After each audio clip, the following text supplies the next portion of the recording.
Now, I am ready to name names. Nanay ako na binabalahura na ang mga anak. Utang na loob naman. Ayoko na to leave unanswered questions. Ilang beses kaming sinubukang patayin. I'm willing to go to war. Hi everyone, normally I would not be doing this, holding the yellow pads where I wrote what I wanted to say, but I was cautioned na I should stick to what I wrote. Hindi ko dadagdagan, hindi ko babawasan, para na lang walang confusion, walang misinterpretation. Ako yung nag-insist that this had to be done now, and this was the compromise.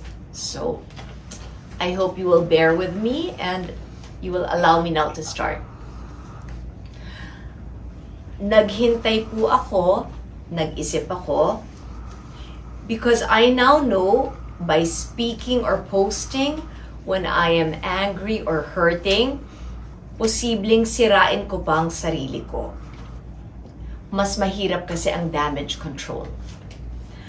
From before my birthday until a few days ago, name it.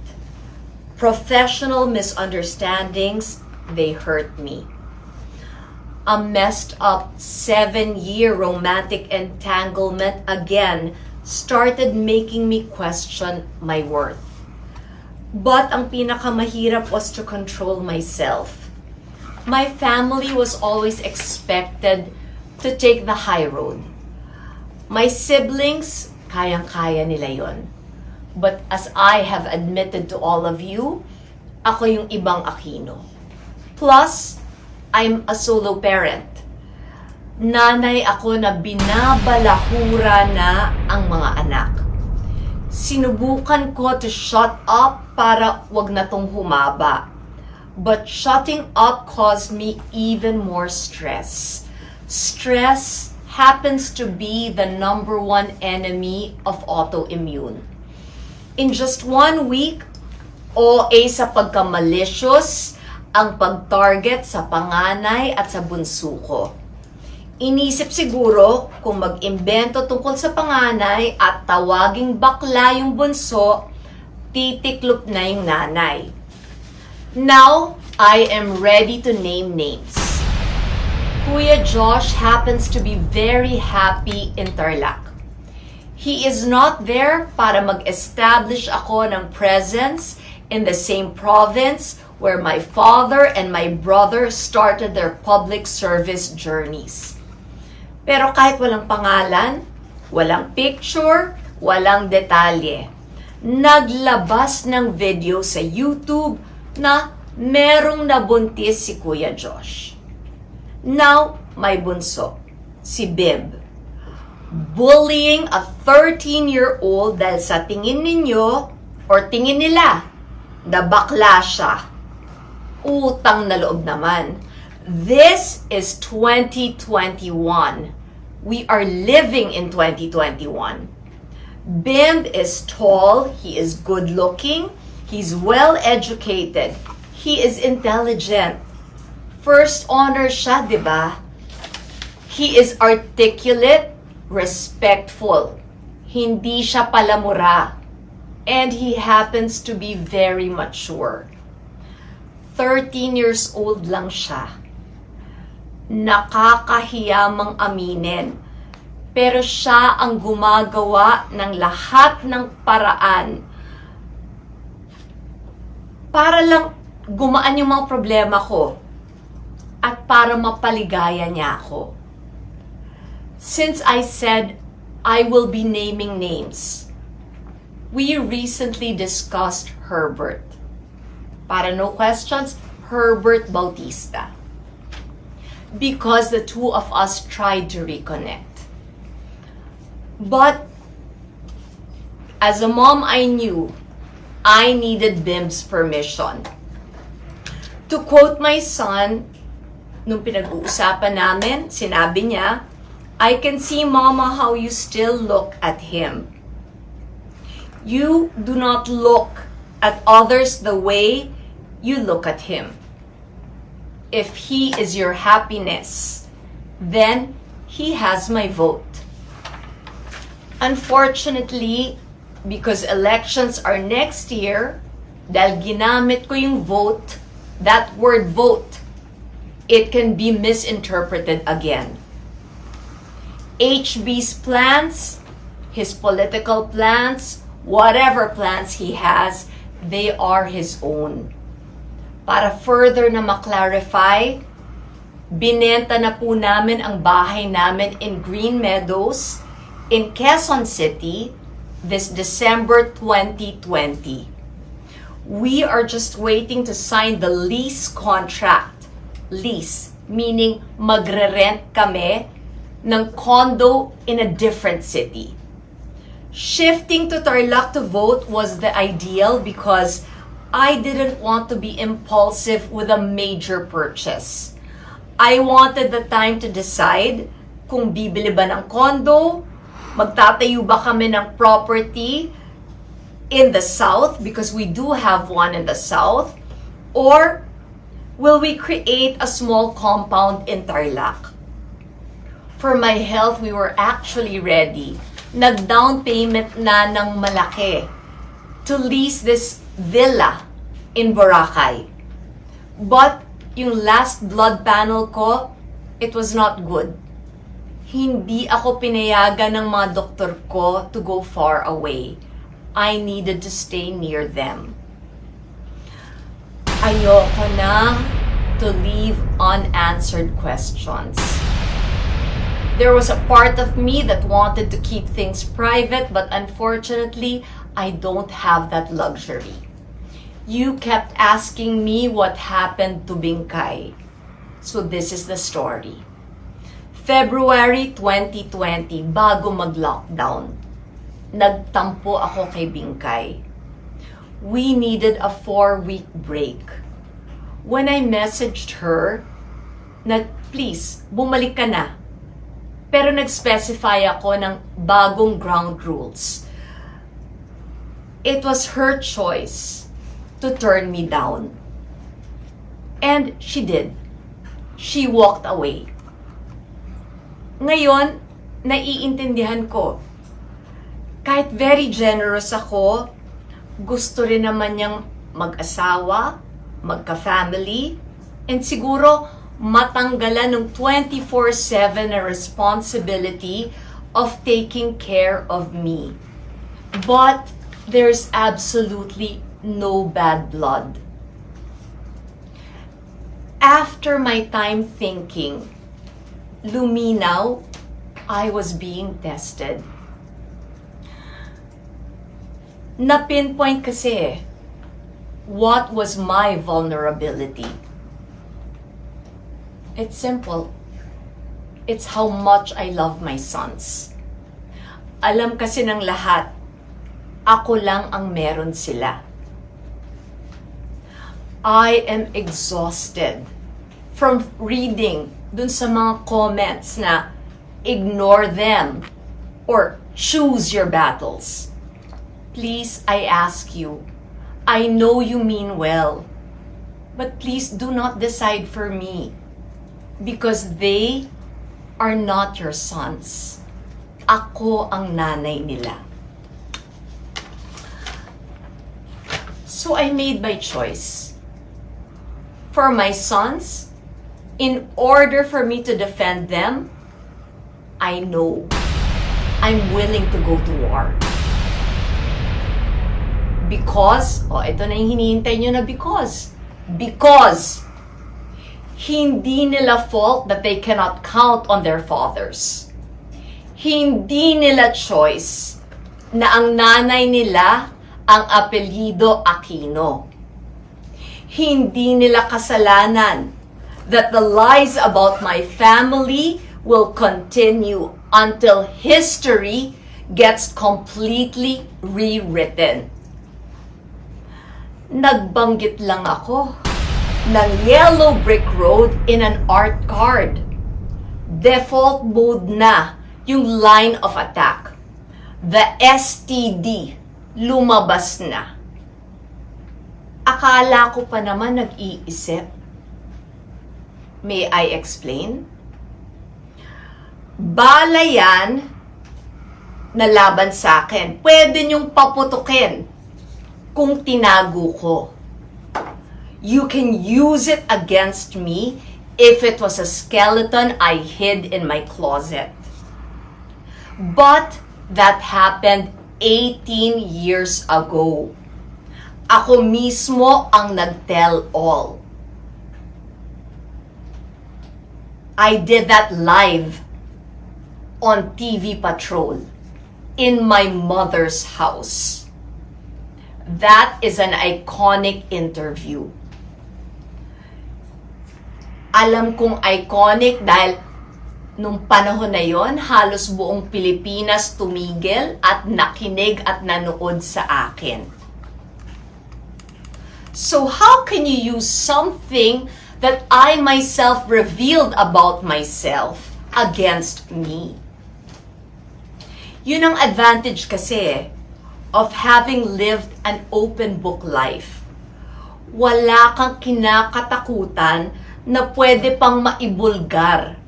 Kasi lahat ng sinasabi nilang kahinaan mo o mga kasalanan mo, alam na ng lahat. The lesson here is, when you tell the truth, regardless of how painful it may be or how humiliating it can be, at least you are assured, hindi ka na matatakot sa bukas. You will never fear tomorrow because you faced up to it when it was happening. How many times do I have to repeat? Regardless that my life's work, my chance to come back on free TV, that was taken away from me.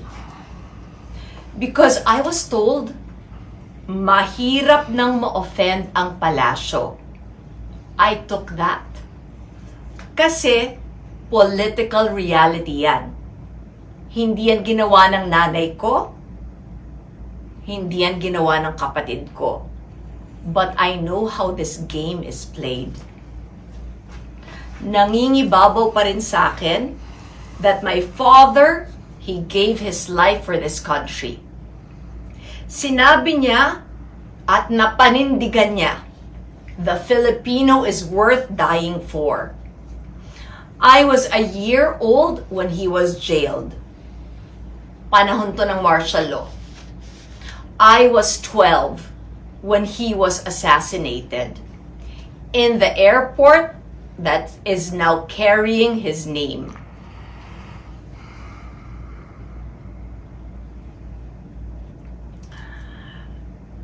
And you know what?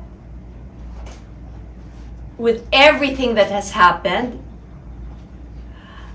I still continue to pray for the current administration, for this government that is ruling us right now. Dahil kung pumalpak sila, tayong lahat, tayong mga Pilipino, tayo ang babagsak. Maling oras ito for political divisiveness. Millions of Filipinos are now jobless. Millions are hungry. Marami na. Millions have lost hope. Marami na ang namatay. Too many are sick. And too many can still die. The problem is, nung sinikap kong tumulong, na-misinterpret yon. Hindi po ako kagaya ng iba. Hindi po ako epal. Wala po akong agenda. Tumatanaw lang ako ng utang na loob. Because my mom taught me, there would be no Kris Aquino if Filipinos did not support or believe in you. Mas lalong hindi po ako kagaya ng iba. Kasi ako po, nagbibigay galing sa bulsa ko. Nagbabayad po ako ng tamang buwis. Wala po akong history na nagnakaw ako sa taong bayan. Nabasa ko po ito in a DDS blogger. She wrote about this. She said, alam ko raw yung first law of power. That's true. She even quoted me. Kung Duterte ang tatakbo, ibibigay ko na po sa kanila yon kasi wala kaming malalim na ugat, sugat, at hindi sila ang kaaway namin. This was referring to the 2013 elections. Minsan kasi kung hindi mo i-declare, hindi gets ng ilan.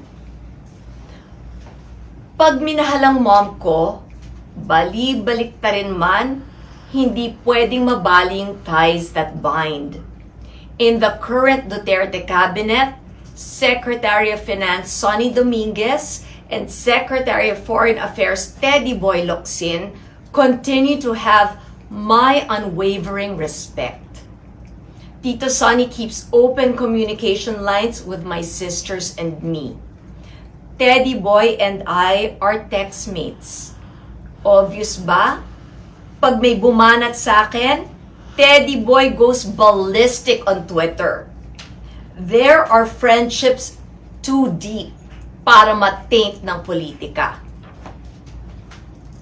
Tatapusin ko to by saying, who actually benefits by erasing the legacy of my parents?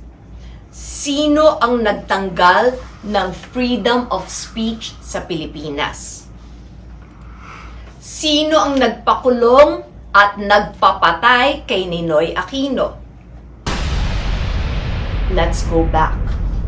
President Duterte started his political rise during my mom's administration. Legacy po ng nanay ko ang peaceful transition of power. This yellow. Nagbuwis buhay ang dad and mom ko for our country. And ito ang kulay nila. It is for that reason that I will not allow anybody to taint the symbol of their sacrifice. I have no party affiliation. Pero alam ko kung sino ang napatalsik at gustong-gusto kaming gantihan dahil kulang para sa kanila na pinapatay na nila ang dad ko. That is not President Duterte. Because alam ko, never ko siyang binanatan.